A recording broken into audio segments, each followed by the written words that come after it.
Hohenberg-Kohn. And as he said, we were very closest friend in the university, and at the beginning we also worked at the Secondary Commission for some time. And then I came back to the Dhaka University Music Department. And at the beginning, I would like to thank Professor Basit because he is, as I understand, actually is the main person to organize this type of seminar, and he requested me to give a talk, and I feel honored by the invitation. And here I will be talking on the density functional theory today. And as my students, and most of them are the students, so I can say that, except my colleagues, that if you don't understand at any point, you can stop me there and ask me any questions on the subject I am talking now. So, at the beginning, let us first look at the band theory. Why band theory is important? You know, there are many.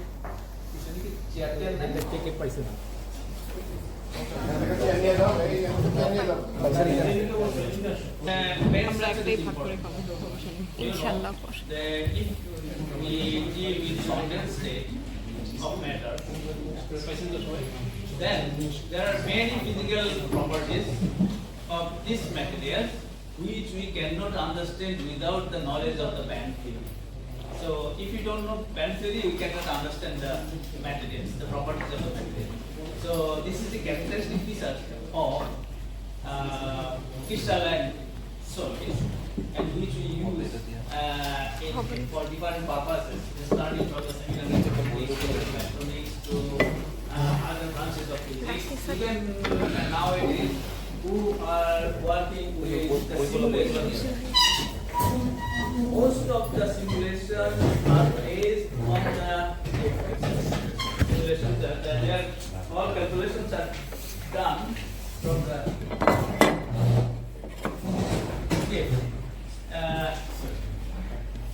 so I'll try to make it understand for everybody, particularly for the students. And let us start from the very beginning. And if you look at the free electron theory, we know free electron theory came in 1900 year, that means just at the beginning of the 20th century. And there we have learned many things about the metallic properties, but many things remains hidden in that theory. Not hidden, but we cannot understand the physics from free electron theory because it cannot tell us anything. It cannot tell us anything about the band or band gap, everything, this sort of thing. Then we come to the nearly free electron theory. Now if we go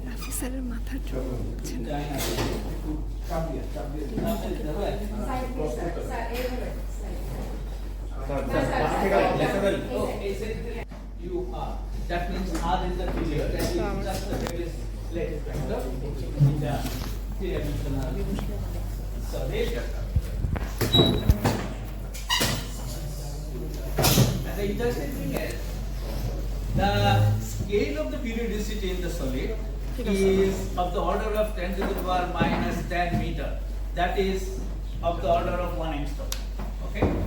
And in the other case, if you look at the free electron theory, Hohenberg-Kohn free electron theory, there, if you calculate the de Broglie wavelength of a free electron, that is also of the same order. So if something comes in the order of de Broglie wavelength, then we can no longer use the classical physics. We must apply quantum physics. So in the crystalline system, we have no alternatives without using the quantum mechanics to understand the physics there.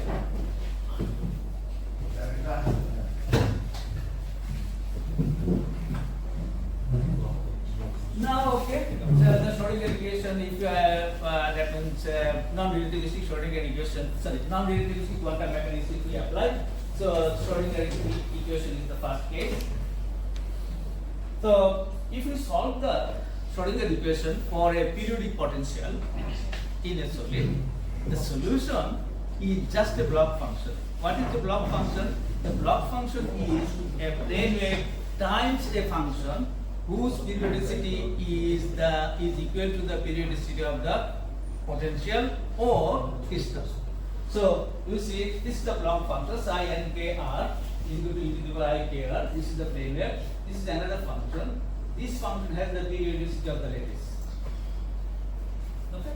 So simply, and here at the beginning, the title of the talk was we will start at the beginning. We will talk about the one electron Hamiltonian or single electron Hamiltonian and 11 band structure, and then many electron Hamiltonian for the rest. So independent electron approximation. Whenever we use the single electron Hamiltonian, must remember that we are considering knowing or without knowing the independent electron approximation. Independent electron approximation is that, so when in the solid you have a large number of electrons, but we are not considering any interaction between those electrons. So this is known as the independent electron approximation.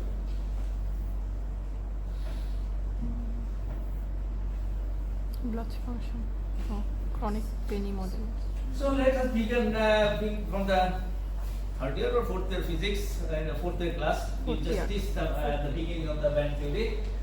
So what is the evidence that the solid has a band and band gap? So the simplest approach which can give a signature to us that the solid or electron moving in a periodic potential must have a energy band and band gap. There exists a band and band gap. And from a simple theory we can say this. So everybody knows as the chronic Penny model that it is actually the electron in a periodic potential in one dimensional.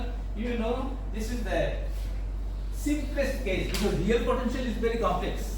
If even we consider the Coulomb potential, then you will see the Coulomb potential will be like this. If you see that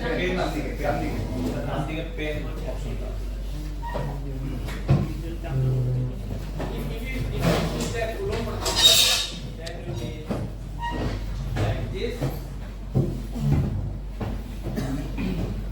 So you see, it varies, the potential varies with R, is a function of R. If we simplify that, just for the most simple case, what we can do, so variation of the potential with R, we can avoid it. So you see the potential is 0 and then B0 and then again 0 this, and the period is that is from A to B is the period. After all distance, we have the same potential. So this is the type of the period. So this is the modeling. So we call this model, not the real potentialities. And if we solve this, solve the Schrodinger equation for this kind of simpler periodic potential, then cross-cut.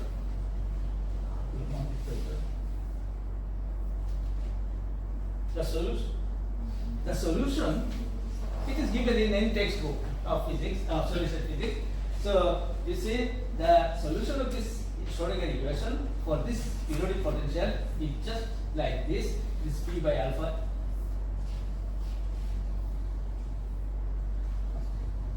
P by alpha A, sin alpha A, cos alpha A, cos k A.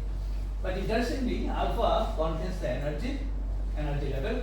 P contains the potential energy, the barrier of the potential, and A and B is the area of the width, area of the potential well or barrier, whatever we say, because well and barrier is very relative term. we can consider as a barrier, we can consider as a well. It depends on where we set our reference system. Just if I put the reference system at certain point, then the well what we are saying that well will give another barrier. So barrier and well at the same thing, depend on the reference potential. Okay, so you can see that the energy contains in alpha energy is there, P is potential is over there, and K also contains the energy. Then K square is equal to the, even in the simple case of free electron theory, the energy is equal to, what is the name? Penta.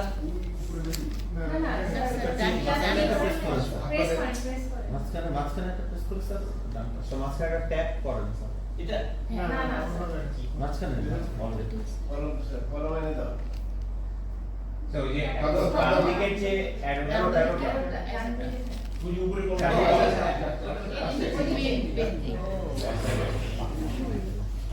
বন্ধ করে দিলে উপরে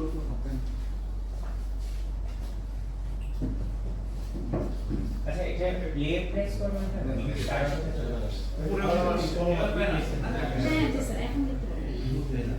Oh, so it is even in the free electron series, what we know, the E is equal to a square divided by 2 This is the energy. So K also contains energy, even in the same case in this case. So you see here you have energy. Here you have energy, so here you have energy. So this type of equation is known as transcendental equation because we cannot solve this equation analytically. Okay, so the only option we have is either graphically or numerically. So we can solve this equation in these two ways. So if you look at the graphical, এটা বন্ধ করো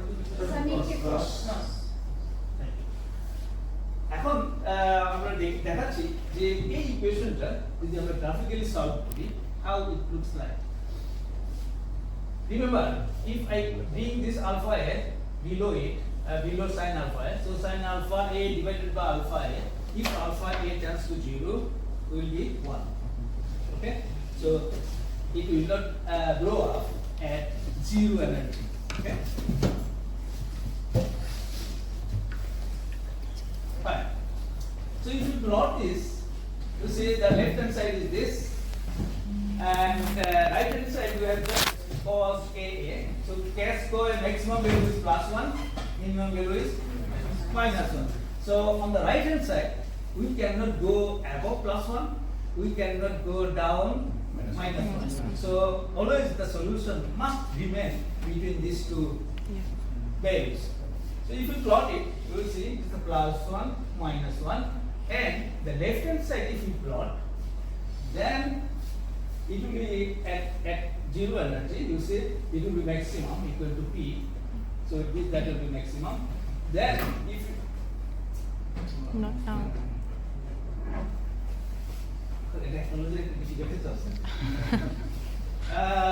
then if we just go along this side alpha a, that means we are increasing alpha a, that means what? We are increasing energy.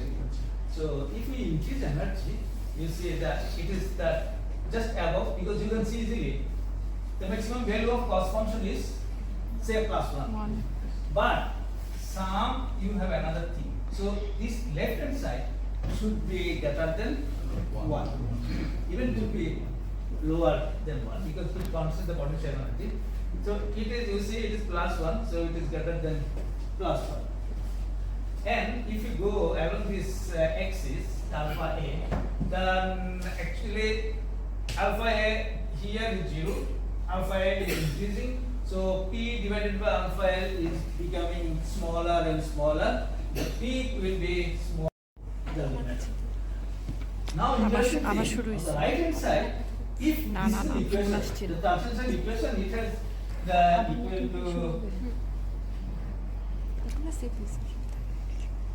to cos A. Okay? So this is we if this equation must satisfy this equal. Equal means left hand side will be equal to right hand side. So if this happens, then solution will exist. If not, there will be no solution. But on the right hand side is just from the line between +1 and -1. So where we can have the solution, we can have solution. One you look at from here to here, because this region of the left hand side is within the limit of the right hand side. So we have only solution in this region, again in this region, again in this region, again in this region, and otherwise solution does not exist. So if this happens, if this is true, then what will be if this is solution? So alpha A, the range of the alpha A, this we have the solution, this solution. And in between from this point to this point, there is no solution because left hand side is not equal to right hand side. So again, we have a solution this, we have a solution this, we have a solution this. On the left hand side, the similar thing. So what will happen? What is there? Because alpha, for each point, alpha will give you one energy level. So for every point on it, we have energy level, and then we close this space. So if something, a few things are close this space and remain together and separated from other part, then we call it is a band. So this is the energy band. This is another energy band. This is another energy band. This is another energy band. And in between there is no solution. So there is no allowed energy level, so there is no band. So that part we call band gap. So this part is the band gap, band gap. So what we have found from a very simple calculation using a periodic delta function actually, we see that if electron moves in the periodic potential, it must have energy band and band gap. So energy band exists, just quantum mechanics takes us that. It's a cross triple, sorry. Now you see, here we have the energy in this direction. On the horizontal direction, we have put the energy. Now if we rotate it 90 degrees, how it will look like? If I rotate this picture 90 degrees, that will be like this. Now energy is in this axis, and here in the direction is K. So you see the band is this. So what is band? From here, here. So this is the energy band. Again, from here, this is the energy band. The same picture, just we have plot in different way. So you can see that here is the band gap. So this is the energy band. So this is the band. This is the band. And the band gap like this.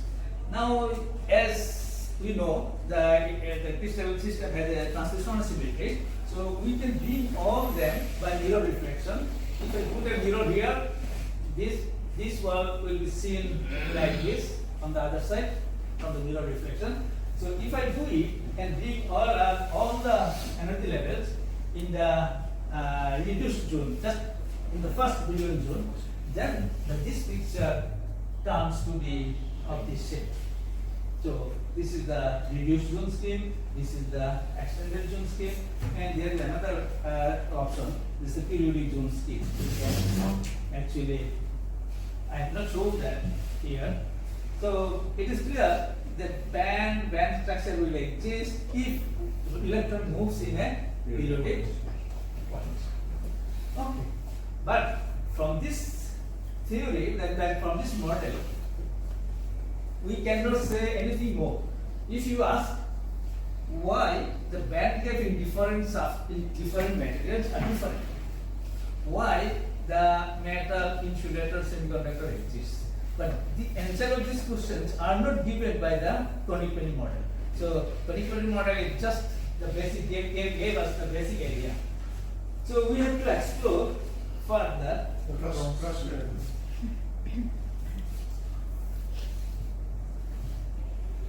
Okay. So before that, okay, the physically what is a band, how it is formed. So just to show that, you will if say it is a helium atom, so it has 3 electrons. So in the ground state, 3 electrons will occupy 3 states, 3 quantum states. If I solve the Schrodinger equation for a helium atom, we will have and it occupy electrons energy level. I am not talking about others. So 1s, 2s, 2p. So this is the energy levels of 3 electrons in helium. Now, if we consider a helium molecule where 2 helium atoms are attached by bond, then what will happen? The electrons will experience an interaction between the electrons of atom 1 and electrons of atom 2. In that case, when these occupied levels, you will put the electrons in energy levels, but they will remember the Pauli exclusion principle, that the Pauli exclusion principle does not allow 2 electrons to stay in a same state. So 2 interacting electrons. So what is the way then? Okay, we will stay here but at different energy level. Actually, theoretical point of view, this comes from the perturbation, and the shift is due to the perturbation it happens. So you say that each one electron level now split into 2 levels. Okay. Now if you go further, large number of atoms and they are interacting. For example, crystalline systems, the long range order is there. Now we call that in the crystalline system, the solid, the long range order is there. Long range order means 1 because they are interacting. The atom or electrons in the atom in one part of the solid interacts with the other part of the solid too. So all are interacting together. So if they interact, everyone has to remember the Pauli exclusion principle. If they do not interact, they don't need to remember Pauli exclusion principle. Now what will happen? Sir. Yes. Sir, actually the campus it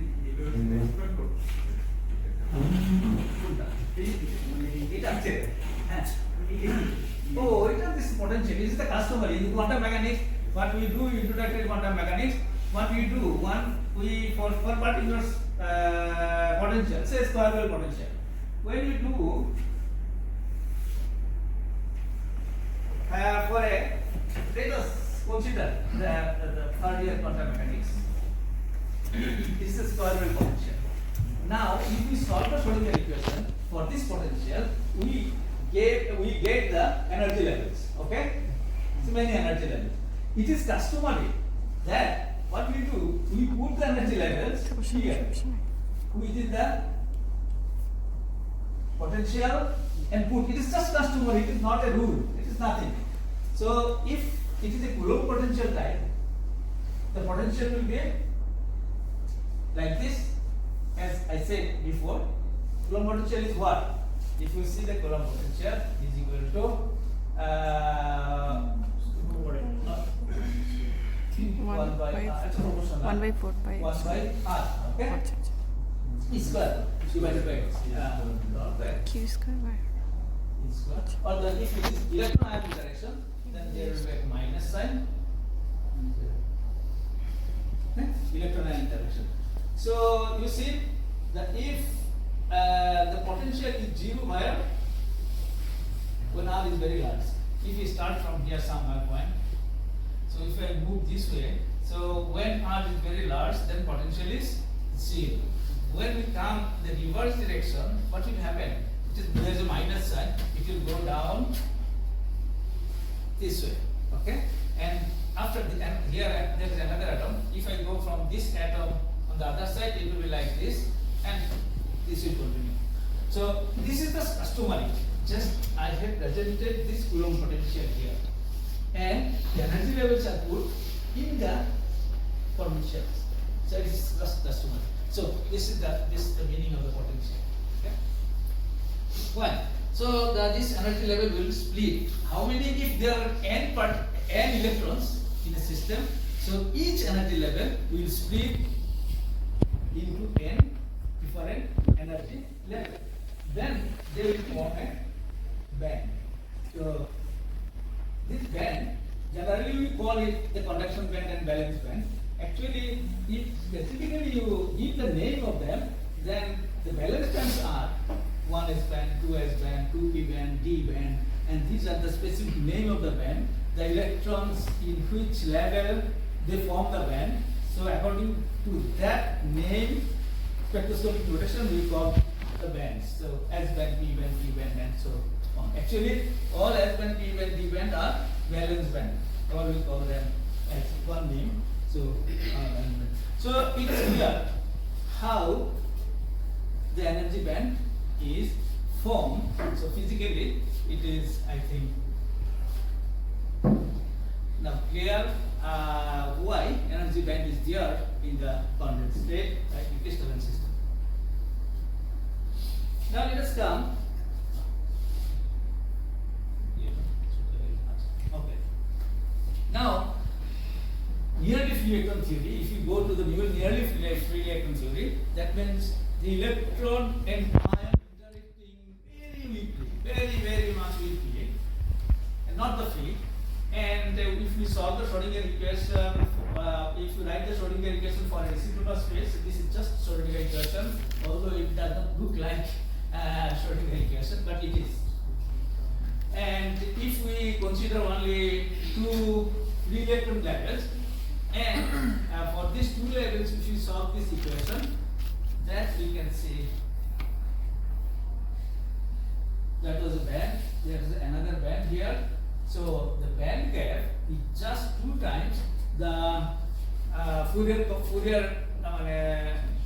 coefficient of the theoretic potential.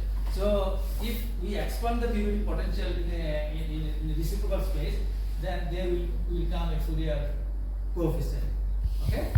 So this Fourier coefficient times 2.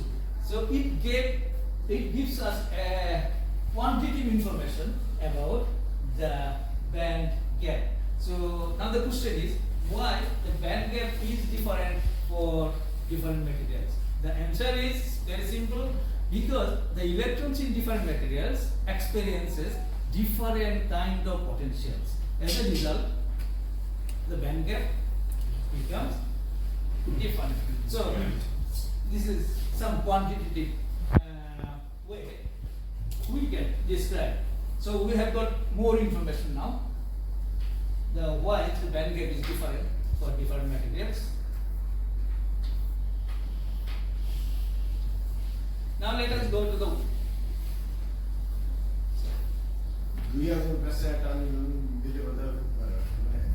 slide lighting. আচ্ছা ওই যে উপরে প্লেতে গিয়ে মানে slide show শুরু করে দিতে পারবে প্লেতে ক্লিক করলে এটা প্লেতে দেন তারপর কারেন্ট পেজে প্রেস করেন মানে কারেন্ট পেজ লেখা নিচে ও এটা কারেন্ট পেজ। হ্যাঁ প্রেস করতে পারি প্রেস করে প্রেসটা হয় না আবার আরেকবার ট্যাপ করতে হবে স্যার এই কারেন্ট পেজ বক্স স্যার আপনি রিমোটও কাজ করবেন ও তাই আচ্ছা ঠিক আছে। তাহলে one electron Hamiltonian, as I say you, the one electron Hamiltonian we considering the by assuming the electrons are independent, then only we can accept the one electron Hamiltonian. So this is the one electron Hamiltonian operator is this kinetic energy plus potential energy, and the corresponding Schrodinger equation is this. Now on the basis of the one electron Hamiltonian, there are many band theories are developed, and so you know the name of the band theories. the first band theory, the first calculations on the band was actually the cellular method. It was done by Bigner and Sees, I think, if I can remember correctly. And then there were some mistakes, errors with this method. Then further extended, the further development was done in the augmented plane wave method. Then I'm not going to the details of each. And then the OPW, orthogonal plane wave method or pseudo-potential method. Then linear mobility orbital method. Then the type bending method or LCO. These are taught in the third or fourth class to the student. So all of them are based on the one-electron Hamiltonian. And now, এখন ডানে বামে no. Sir ডান পাশে দেন কত sir ডান পাশে Oh, so good. That is the thing. Now I come to, because our target is the density function theory. So I am going to that because we have some time constant. So band theory is based on the many-electron Hamiltonians, RT theory, RT Prof theory, density function theory. So I am just giving my attention to this series now. Now the Hamiltonian and Schrodinger equation for many electrons. If we go in a general way, we can write a Schrodinger equation for one electron, and then we have to sum that equation for all electrons. Then it will give me the Schrodinger equation for many electrons. Now we look it. It looks like this. So here is the kinetic energy of the electron. This is the electron ion interaction. Okay? And this is the electron interaction. And this equation, there is a sum. And now the corresponding Schrodinger equation is this. Just HI into this here. Okay? So what is the problem? Can you imagine how is it really feasible to solve this equation? We have an R means velocity vector. How many atoms are there in 1 centimeter cube? What is the order of this? 10 to the 23. Okay, about the number, roughly speaking, the 10 to the 23. How big is the number? Can you count? No. In a whole life, even the people now existing on the world, but many people, if they all together try, they will not be able to count that number. So this large number of R, you have to sum. You have to count everything, every atom at different lattice constants, and it is not possible to solve this equation if n is even greater than 10. Then even supercomputer fails to give an answer. So we must do other thing to avoid this problem. So the smart guy, Hartley, what he did, he then did some approximation. What approximation he made? You see, the potential energy has two parts in the other equation. It's the electron ion interaction and electron-electron interaction. So he first sum over all lattice points and created one electron ion interaction. He did some first, and then for another one, he integrated this for one electron, and he got this solution. And where the nr is the density, this density is the size A or orbital square, the unit of the Now the Schrodinger equation is this, but what he did, he simplified the many-electron Schrodinger equation into one for one level. So he can now solve the Schrodinger equation for each level separately. That we could not do before. Now you can, if you have 10 electrons, 10 occupied states, for 10 occupied states you can solve separately for 1, for 2, for 3, for 5, and this way you can solve it. This is nice. So approximation is just here. We first consider the all electron interactions, and then input the Schrodinger equation for one value. So this is he made the life easier. But the problem is, if I take the one electron in a state and the energy, we would like to calculate the energy of this. So rest of the n minus 1 electron are there in the solid. But it does not say where the rest n minus 1 electrons are lying. Are they lying at the same state or at different state? It is not said in the Hart equation. And from the Pauli exclusion principle, you know, two electrons cannot stay at the single one electron state. So this is omitted in this Hart equation. So Fock came forward.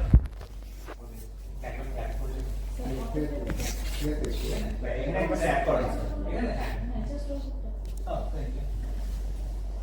Then it fails to account the Pauli exclusion. So Hart equation is very nice, but there is a problem. It does not take care of the Pauli exclusion. The next step, then Fock came forward, and what he did, he and along with the stator, the both of them, then they proposed that the wave function that we considered here for one level Schrodinger equation must be an anti-symmetric wave function.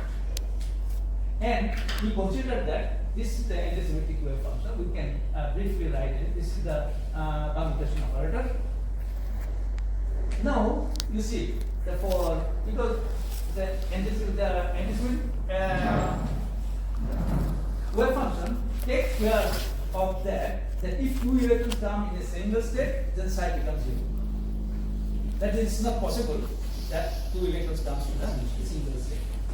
Okay, so this is D, and here you see if you take just n equal to 2 for two electrons, the wave function is like that. And even everyone maybe saw this type of in the nuclear physics, in the solid state physics as well, for two electrons only, but two nucleons, the wave function is like that. Okay, so what they did, if we consider that okay, anti-symmetric wave function should be there to consider the Pauli exclusion principle, they put that wave function in the Hart equation. Instead of that side, they have put this side here, and they analyze this equation, and ultimately they got this result. Okay, what this is, if you look up to that, it is just Hart equation. And another term came out when we put the anti-symmetric wave function in the Schrodinger equation. That is known as the accent interaction term. This term is accent. Why it is accent? If you look at phi j, the j value r, and here phi j is the r prime. What happens? If I say that electron 1 is at r, electron 2 is at r prime, then how it happens? So electron 1 and 2 are flipping. You see, these are two same state, phi j. Okay? Normally, if this was r, then phi j modulus square will give us the electron density. This modulus square, phi star phi j, would have given us the electron density. But in this case, it does not give us the density actually. What happens? It takes care of the flipping, that the electron 1 can be here, then electron 2 will be here. Electron 2, if electron 1 is here, electron 2 will be here. So there is a flipping of electrons in between two states. So we call it exchange interaction by exchange energy term. So this is the result of the Hart-Fock equation, and basically came out due to the anti-symmetric wave function considered in the equation. Okay, so then we go to the next one. Now let us look at the Hartree-Fock equation. We'd like to solve this Hartree-Fock equation for helium. What is helium? Helium is actually the solid state plasma. Some experiment is done here, I think, in where some people will play with the electron plasma. Did someone? You certainly talk about it. হ্যাঁ কালকে একটা টকে আমি দেখছিলাম যে ওরা কথা বলতেছে যে এনার্জি প্লাজমা কথা বলছিল what is plasma electron not the high energy plasma is in space okay it is with the star or neutron star and around them there is a plasma there the electrons positrons are separated due to the high temperature but in the low temperature plasma that we see in the solid state physics here the electrons the conduction electrons oscillate. And helium is the model, not the real thing. Helium is the model in which considered that the electrons oscillate giving a positive energy background, positive charge background of uniform density. So it is just assumption that there is a positive charge density, uniform positive charge density, and in the background, and in which the electrons are oscillating. So we call it is plasma, and this all together we call helium. Okay? So if this is so, then the solution of the Schrodinger equation, then if I go back one slide. Plasma জেলিয়ামের মধ্যে পার্থক্য কি? Plasma না প্লাজমাটা বলি শুধু electron যে fluctuate করছে এটাকে আমরা প্লাজমা বলি, লো টেম্পারেচার প্লাজমা। এন্ড হীলিয়াম যখন বলি the whole solid যার কারণ এটা চার্জ নিউট্রালিটি লাগে, শুধু প্লাজমা কনসিডার করলে কি electrons are oscillating, so they have negative charge, but in the solid it must be neutral, so we have to consider we have to consider a positive background, and positive background then the whole solid is charge neutral. So to make the charge neutral, the positive uniform density একটা positive charge consider করা, and all together we call it helium. Now you see, if this is a solid helium, if you consider, then the positive charge density and electron density are equal on just opposite side. Positive charge density is plus, electron density negative charge. So this term and this term completely cancel each other. Now this is electron direction, it's positive. This is electron ion direction, negative. So if you consider helium, then this term cancels this term. So that's gone. We have to only solve this part, this part. So for helium, not for realistic case. So if you look there, if I solve this for helium, then energy at the level of L is just kinetic energy plus exchange energy. The other two cancel each other. And where F is the Linear function, is known as the linear function, the result is, it looks like this. When we solve it, this equation and this function comes here. Okay?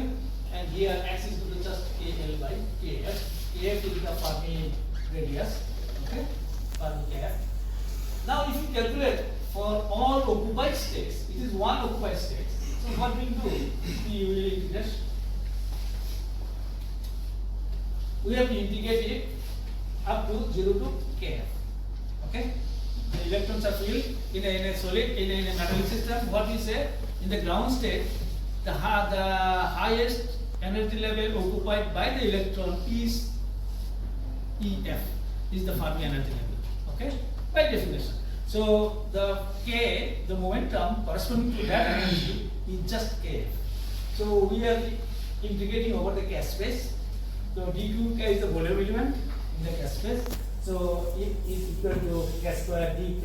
If we expand it in the spherical polar coordinate, the sin theta d theta d phi will come. Okay? Then if you do this integration part, you see the result appears like this. So electron density is coming here because Kf equal to 3 pi square and by 1/3. We know from the solid state physics. Okay? Very simple. Even in the free electron theory,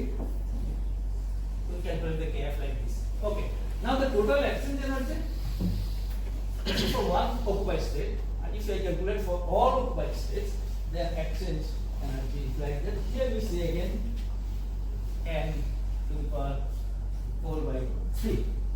So this is the solution. Now let us come. If these are, you see, here is the function of n.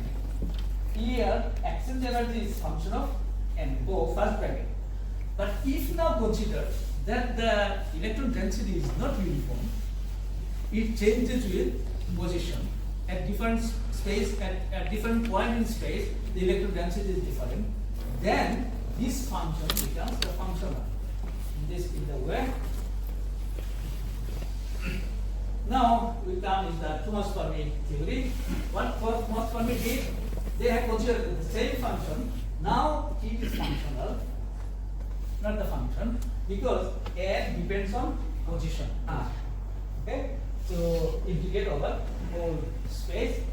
Similarly, now the total energy. Now we can use this is the kinetic energy part. This is the potential energy part, and this is the Hartree energy part. Here the induction part. This. Now all the things you see can be expressed as a functional of n. So this is the very simplest approach. The first expression that is the beginning of the density functional theory, actually. So this is the first explicit expression of a functional, where the energy is a functional of n. But the problem is that this is very simple. One can easily calculate this equation to calculate the energy, and but it is particularly very inaccurate. The result that we obtain from here is not very close to the experimental data. On the other hand, Hartree-Fock equation is very much accurate, but you have seen that it is how difficult it is solved if n is large. If the n large, then we cannot calculate it. So between these limits, actually density functional theory appears. That density functional theory is accurate but less computationally expensive than the Hartree-Fock equation. So now let us go to the so this is between these two theories, the density function theory came. Now the density theory first proposed the Hohenberg-Kohn in 1964, and 1 year later, probably around the same year, and the Kohn actually developed this next function. And what's the difference I am talking about? Now, the fundamental principle of the DFT is that we know from quantum mechanics that the wave function contains all information of the system. This is in the postulate. We first accept this, that the wave function, that the solution of the Schrodinger equation contains all information of the system. In the density functional theory, they assume that the density of the electron contains all information of the system. This is the basic principle on which the density functional theory stands. Then Hohenberg-Kohn theorem. In the Hohenberg-Kohn theorem, the ground state electron density uniquely determines the external potential. And second one, the true ground state actually density will be that one which will minimize the energy. That means lowest energy. It will give the lowest energy. That density is the true ground state density. Will be true density that will minimize the energy. That will give the energy minimum value of the energy. Okay. Now the upper limit. Now the total energy functional. If you look, let us go back. So the energy is the functional now, not function. So EN is equal to Tn, kinetic energy, electron ion interaction, electromagnetic interaction, and exchange interaction. And another extra term K. This is called the so-called correlation, and some people call this is a correction term. Why? Because if I look at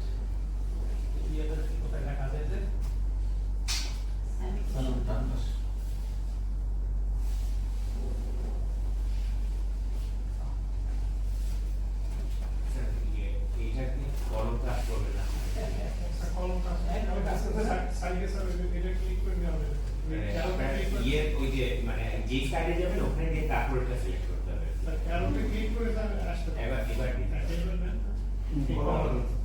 কলমে sir এইভাবেই আমি একটু ইসেতে কলমে কাজ এখন করতে শুধু Now, thank you. Slide fridge হয়ে গেছে। Now, okay, so what is the, why it is called the correlation of energy is just the experimental energy minus Hartree-Fock. So, what is this correction? The energy given by the Hartree-Fock equation and the experimental energy, the difference between these two is actually this EC, the correlation energy. Look, say it is correlation, but actually it is correction term actually. So this is actually the correction term of this term. And other, these four are known now. Kinetic energy, electron interaction, electron interaction, exchange, you know. And this term actually came from this concept. So, and now we don't know about the functional form of this. Actually, I'm coming later at this point. So now we can bring these together. This one and this one. These two actually depends on the electron density. And what about the material? Doesn't matter. It only depends on the electron density. So if you bring these two together, it gives this Hohenberg-Kohn, Hohenberg-Kohn energy functional, and it is the same for all materials. And other terms depends on the material property.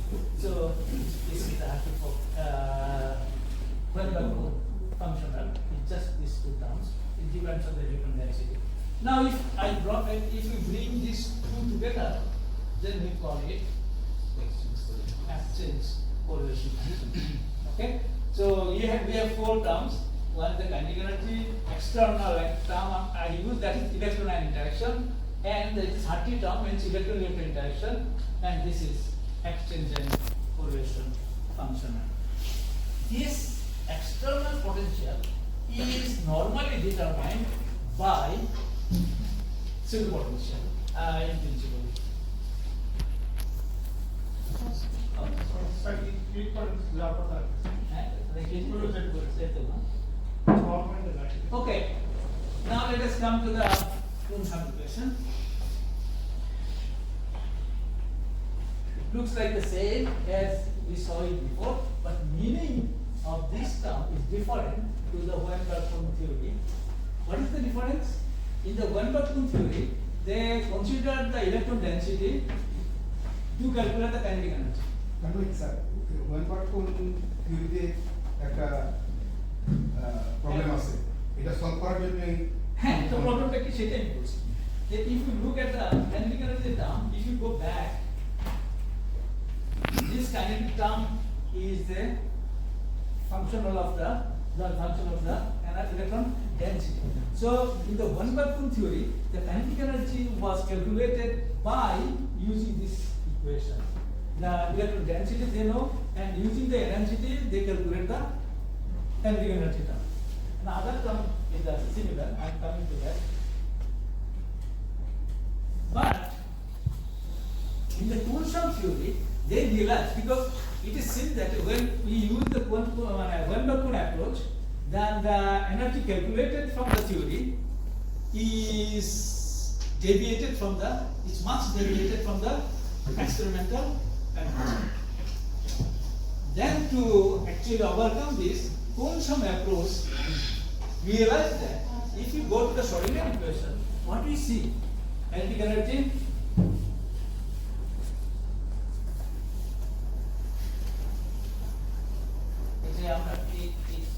is square by twice m.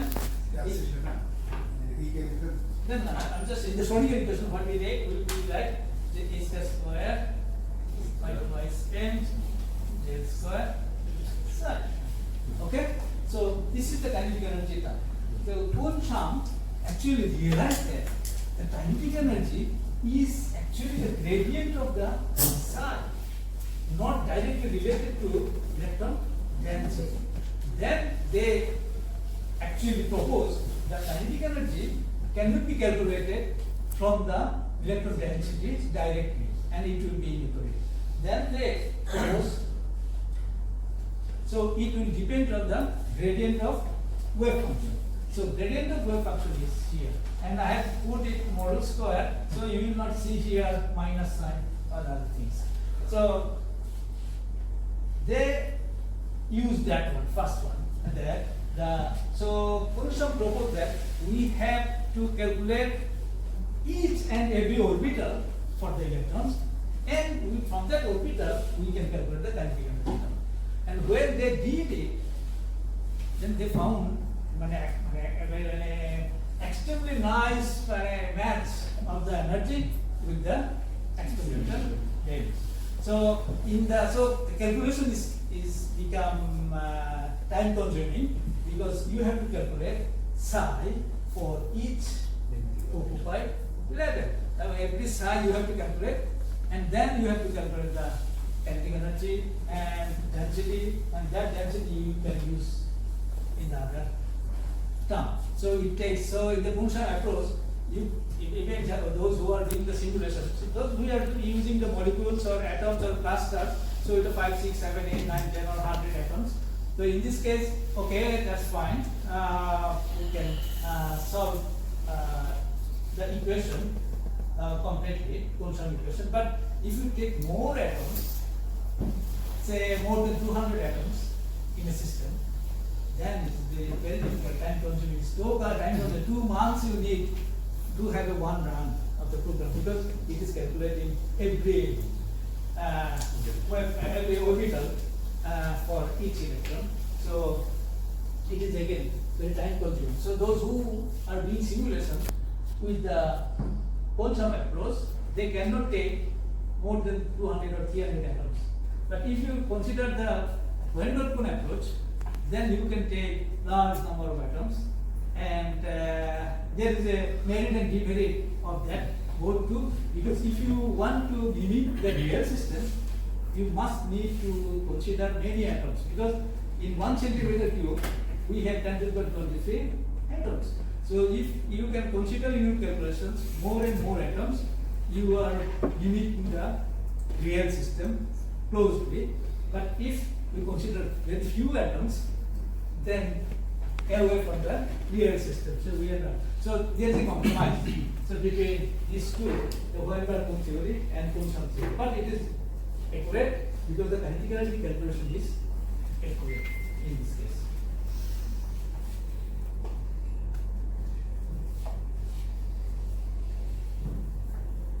Oh, and here another just says that the F external, this term, this is the one or two, and this is the Hartree term, electron density term, and this action correlation, and this is the external term. So this external energy is normally calculated from the superpotential, and different type of superpotential are there to be considered. Here is the non-coordinate superpotential, other subsuperpotential, etc. used for this purpose. Now we will say here the different name of the theory to calculate the actually accident correlation term. The other terms does not matter, but it depends on this. How accurate you can calculate the accident correlation, your calculation result will be that much accurate. So depending on that, you see there are different theories. There are local density approximation, LDA. It was first proposed by Kohn and Lang and Kohn, I think. And then the general gradient approximation, you call it is GGA.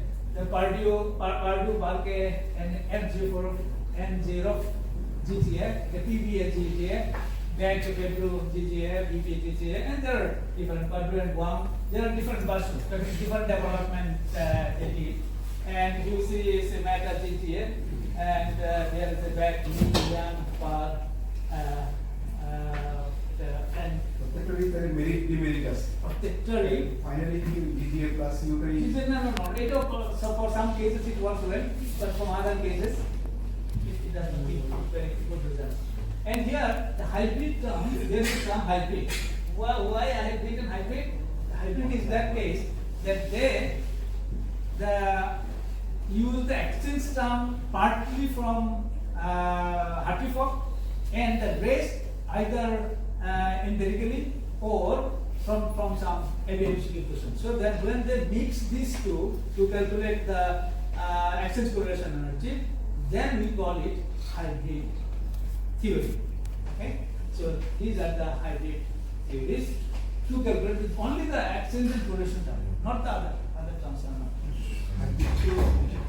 नीचे तीनटा ऐसे तीनटा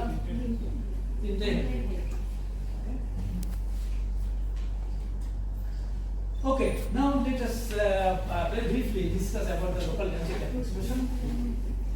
So local density approximation is what is assumed that I have a solid and at position R we consider the density over there on. Not we are not consider the density, what is the density at other places. Just what is the density at position R. Okay? If this is so, then to calculate the exchange term, they use the J-Leo model in the very beginning. This is the from the what we had from the J-Leo model, the exchange term, and from here the electron density is like that. This is the atomic radius, more atomic radius. R is the big versus radius. You know it. These are in the solid-state physics book. The details of their form are there. Now, from the above two equations, with spin polarization xi, we have exchange term equal to this, and where the spin polarization is 0. Spin polarization means that when the 50 spin is up from 100 and 50 down, the spin polarization is 0. And when all are in the same direction, it's 1.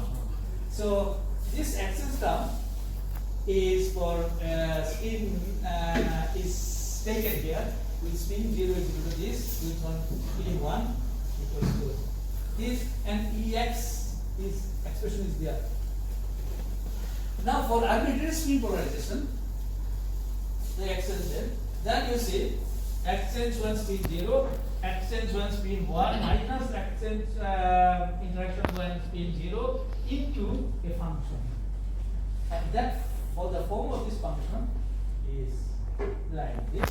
So if we use this, we can calculate the exchange energy in the local density approximation. And you, as I told you before, the correction or correlation term, we don't have any knowledge what will be the form of the correlation term, because it is just the difference between energy of the Hartree-Fock term accelerated energy minus Hartree-Fock. What the people did, people actually took the same form as we have for exchange, but with different parameters.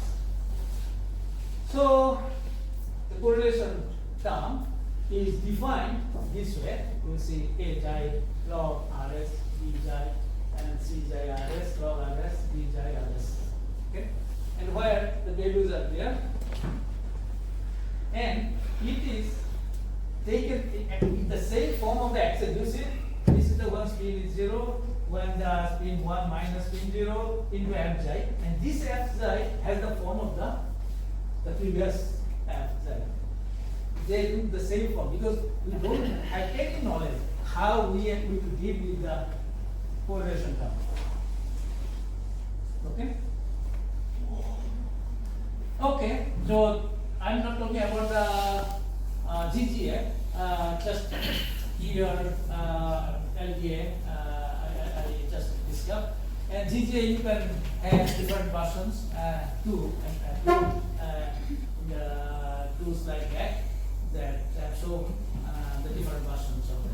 The different versions of DFT are there, and then now recently many other versions appear. So time dependent DFT, current DFT, ensemble DFT, ADVT, DFT. Okay.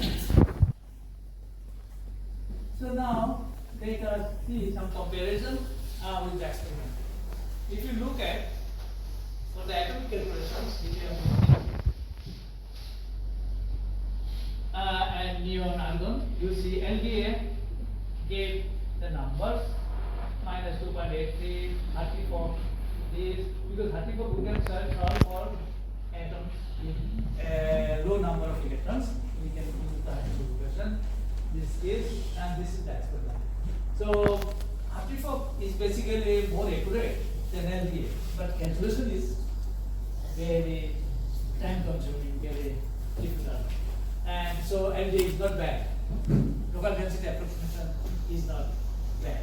But here you see we have compared the results of the just bulk lattice constant for different solids. And here is the EW91 and GGF, one of the that we have mentioned. 5 and 1 get the access correlation function was used here, and here the LDA. So if you compare between the GGA and LDA, you see LDA is underestimates the value. This is the experimental value, and it underestimates, and it is also slightly overestimates, but closer to the experimental data. So this is the comparison between the LDA and GGA. Okay, roughly that's all for today, and for the DFT. If you have any you can just ask me.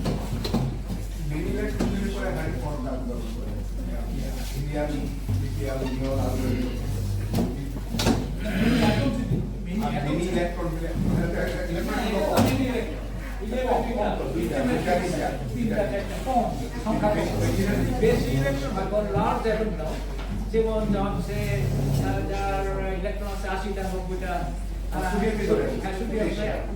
যত বেশি হয় তখন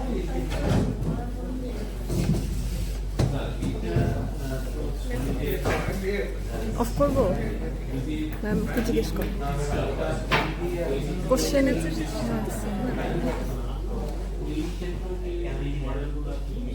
নিশ্চয়ই use করা যাবে atomic যদি করা যায় ক্লাস্টারের জন্য করা যায় তাই তোমার লিকুইড ক্রিস্টালের একটা সার্টেন রেঞ্জে তো অর্ডার থাকে মানে এই অর্ডারের মধ্যে যারা আছে তাদেরকে আমরা ইজিলি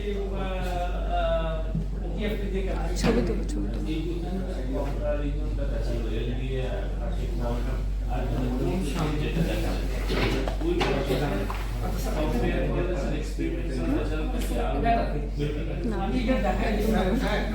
আমারটা দিয়ে তুলতে পারবো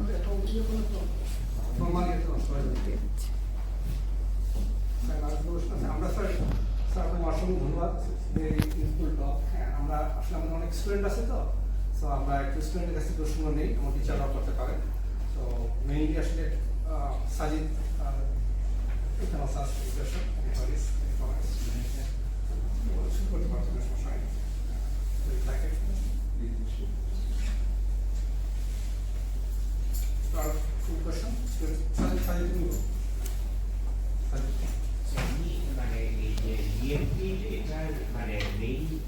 limitation তো মানে হয় accuracy compared to এটা কি মানে কোনো ইনসাইট দিতে পারবে যেটা মানে কোন পার্টিকুলার অ্যাপ্লিকেশন এটা most appropriate to use for all cases there is periodicity আছে এরকম periodic crystalline জন্য সব even atomic জন্য আমরা করছি এটা atomic জন্য application is it is widely মানে applied for even nowadays from ordered disordered system also DFT is in this way.